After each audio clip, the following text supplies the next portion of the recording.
Airbus. 130 000 salariés, 860 avions livrés en 2019, 50 ans d'existence. Aujourd'hui, je vous raconte son histoire.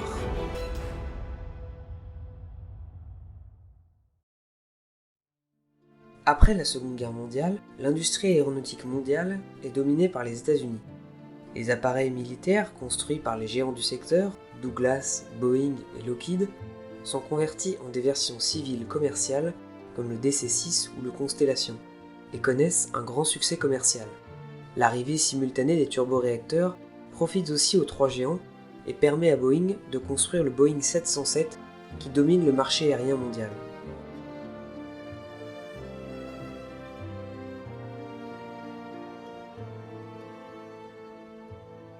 Du côté européen, les infrastructures de l'industrie aéronautique ont été en partie détruites pendant la guerre, mais la production reprend vite et les premiers appareils équipés de turboréacteurs sortent dans les années 1950.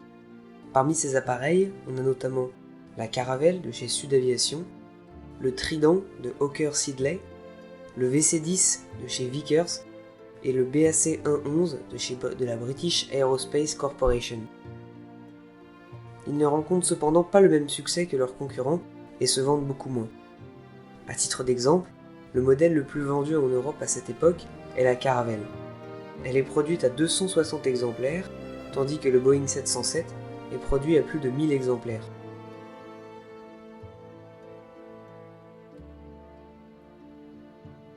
Alors que la FAA prévoit un triplement du trafic entre 1965 et 1971, les constructeurs européens réfléchissent tous à leurs propres projets de leur côté, alors que les constructeurs américains pensent déjà aux avions qui façonneront l'avenir du transport aérien, comme le Boeing 747 ou le Lockheed 1011. Pour éviter la concurrence américaine, les Européens ciblent le marché des courts courriers, plus adapté aux liaisons courtes mais denses rencontrées en Europe. La compagnie British European Airways, ancêtre de British Airways, réunit alors 8 compagnies aériennes européennes pour déterminer les futurs besoins en termes de type d'avion. Il en ressort un projet franco-britannique d'appareils de 200 à 225 passagers d'une autonomie de 810 miles nautiques pour un prix de revient de 20 à 30% moins important que le 727-200 qui serait le futur concurrent de l'A300. De leur côté, les Allemands veulent développer un gros porteur, de même que Sud Aviation et Dassault en France. Face aux nombreux projets qui émergent, les gouvernements allemands, britanniques et français s'entendent pour désigner une seule entreprise nationale pour les représenter. On aura donc Arbeitsgemeinschaft pour l'Allemagne, Hawker Siddeley pour le Royaume-Uni et Sud Aviation pour la France. En mai 1967, un avion d'une capacité de 300 passagers est présenté et le coût en recherche et développement est évalué à 190 millions de livres. Le 25 juillet 1967, le projet d'accord est officiellement signé et le lancement de la première phase d'étude de l'A300 est prévu pour septembre 1967. Dans les mois qui suivent la signature, les compagnies aériennes boudent l'A300, qu'elles estiment trop grand, et le consortium n'enregistre aucune commande entre septembre 1967 et juin 1968. Les Britanniques se retirent alors du consortium car ils doivent aussi financer le projet Concorde. L'Allemagne de l'Ouest voit alors en ce retrait une formidable opportunité de reconstruire son industrie aéronautique civile et propose d'augmenter sa participation au projet et de porter son financement à 50%. L'Allemagne et la France revoient alors légèrement la copie de l'A300 initiale et le rebaptisent A300B. Il pèse 25 tonnes de moins. La motorisation sera attribuée à General Electric. Le projet de l'A300B est officialisé au Salon du Bourget 1969. Sud Aviation et Nord Aviation s'assemblent pour former l'aérospatiale et après plusieurs restructurations entre l'Allemagne et les Pays-Bas, l'aérospatiale et Deutsche Airbus forment officiellement Airbus Industrie le 18 décembre 1970. Dès la construction de l'A300, Airbus réfléchit déjà à créer plusieurs variantes de l'A300 qui seront notamment à l'origine des futurs avions d'Airbus, comme par exemple l'A300B9 qui sera le futur A330, le B10 qui sera le futur A310 et enfin le B11 qui deviendra plus tard l'A340. Air France est la compagnie de lancement de l'A300. Airbus veut cependant aussi essayer de percer le marché américain en organisant une tournée américaine de 6 semaines pour démontrer les capacités de l'A300 en vol. À cause de l'important protectionnisme des Américains, les ventes d'A300 furent compliquées. Heureusement pour Airbus, Eastern Airlines commanda 23 A300 et lança la carrière d'Airbus aux États-Unis et dans le monde.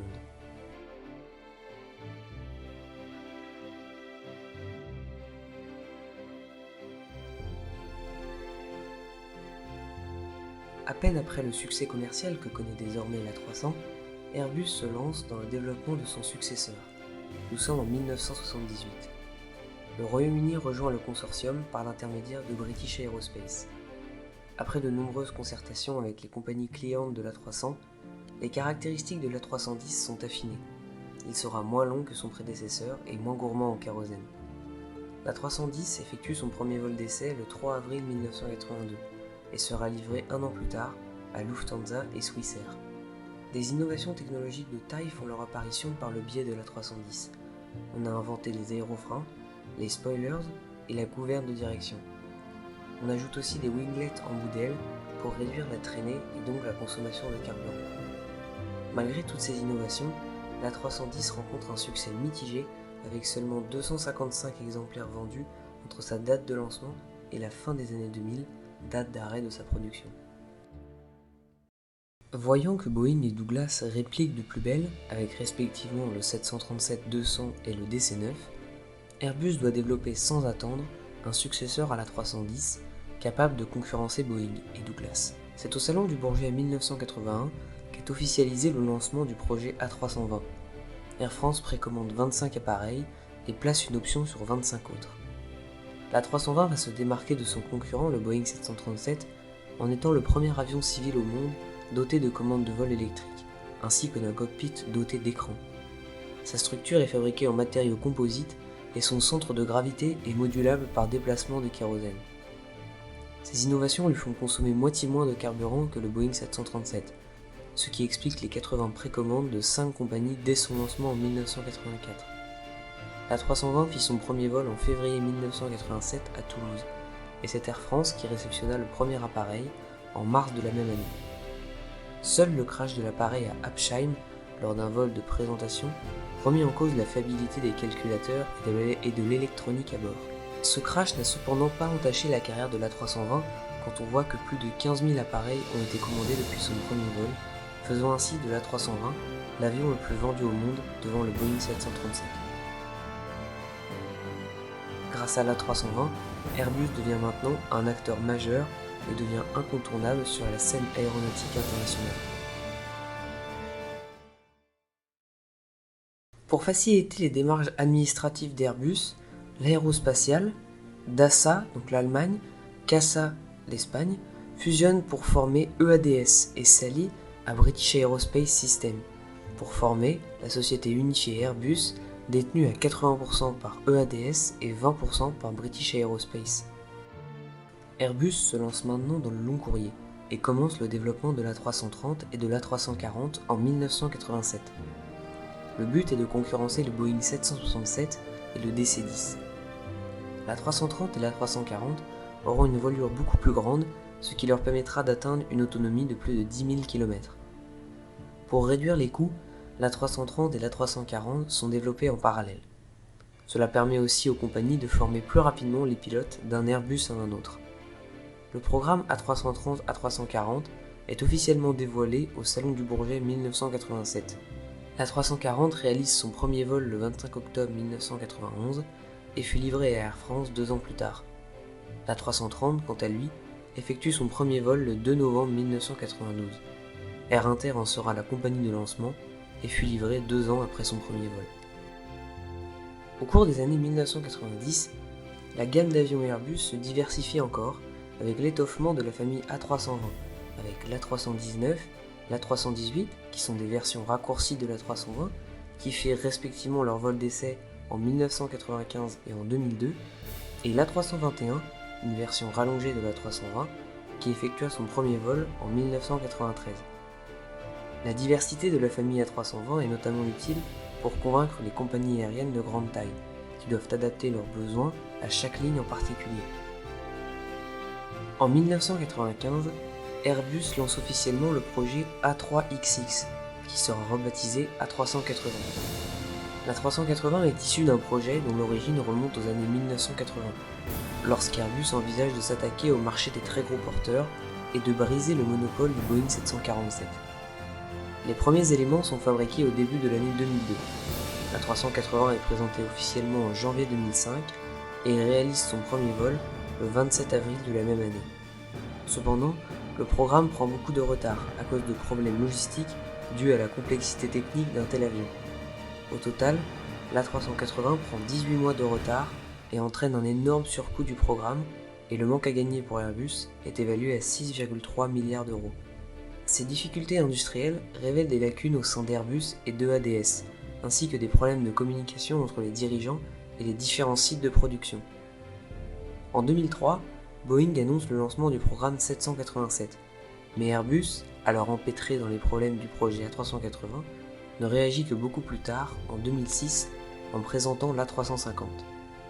Cet avion dispose d'un fuselage beaucoup plus large et est construit en matériaux composites. Son budget de développement est fixé à 9,5 milliards d'euros et les premières pièces du futur A350 sont fabriquées au début de l'année 2010. Le premier appareil débute son assemblage en 2012 et le premier vol de l'A350 a lieu le 14 juin 2013. L'A350 rencontre un grand succès auprès des compagnies car il peut transporter 350 passagers sur plus de 18 000 km.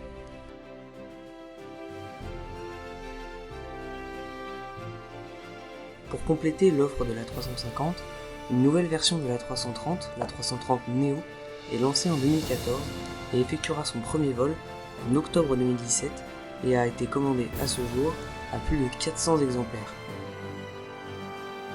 Début 2011, Airbus poursuit son innovation en proposant une version modernisée de l'A320, l'A320 Neo.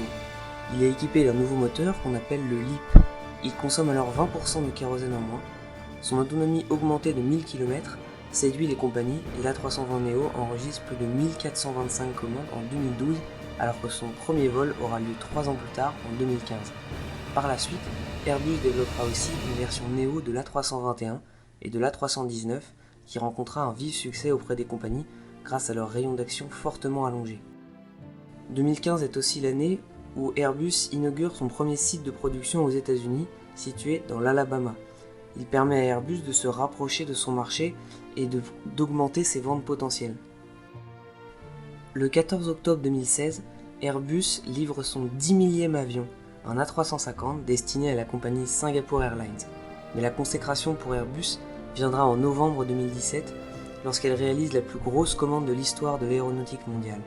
430 A320 Neo commandés par Indigo, une compagnie indienne, pour un prix total de 42 milliards d'euros. Airbus produit maintenant 70 A320 Neo ou non par mois et contrôle maintenant la branche aéronautique du constructeur canadien Bombardier et notamment des appareils C-Series rebaptisés A220 par Airbus. Airbus travaille aussi sur l'avion du futur, notamment avec le E-Fan-X en partenariat avec Rolls-Royce et des appareils de déplacement personnel comme le Vahana ou le City Airbus. Airbus a bien évolué depuis ses 50 ans d'existence. Elle s'est assurée une place de choix pendant ces 50 années, tant sur le plan des carnets de commandes remplis pour les 7 années à venir, et tant sur le futur de l'aviation en investissant et en innovant en matière de vol sans émission, ce qui lui permet de rester dans la course sur tous les segments face à Boeing, son rival de toujours.